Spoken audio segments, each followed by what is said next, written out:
তাজা একদম ফ্রেশ। তাহলে আমার লগে যোগাযোগ করবেন। ভাইয়া কি করতেছেন আপনি? ভাইয়া এখানে তরকারি ফাঁকাবো ভাইয়া, তবে তরকারি ফাঁকা তো বড় কথা না, কান্না আসি গেছে ভাইয়া। আহারে ভাইয়া এত কষ্ট আপনার? এত কষ্ট তো মানে বাবিরি নিয়ে আসলে তো ভালো হতো না, আপনার এত কষ্ট করা লাগে? বাবিরি নিয়ে আসেন।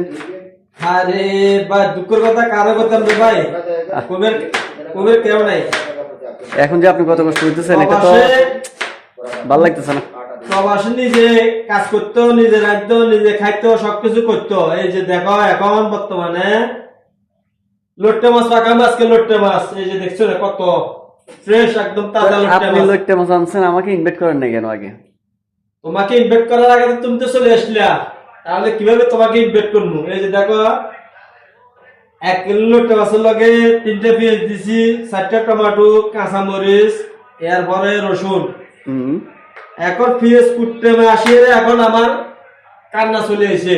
আহারে তবে আমার দুঃখ, আমাকে কেউ কান্দাইতে পারে না, এখন পেঁয়াজ আমাকে কান্দাইতে আছে, করার কিছু নাই।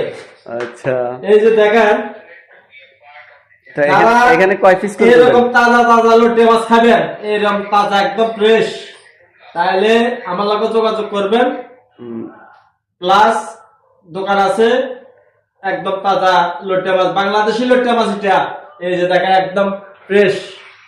তাহলে তো দর্শক সবার একটু দাওয়াত দেন, আপনি আমাকে দিলে তো হবে না। আর দর্শক সবাইকে তো দাওয়াত দিছি লোটে মাছ খাওয়ার জন্য, সবাই আসে যাবেন আমার বাড়িতে আজকে, সবার দাওয়াত লোটে মাছ খাওয়ার জন্য, একদম তাজা ফ্রেশ লোটে মাছ আমাদের বাংলাদেশের চলে আসবেন। ওকে, আল্লাহ হাফেজ।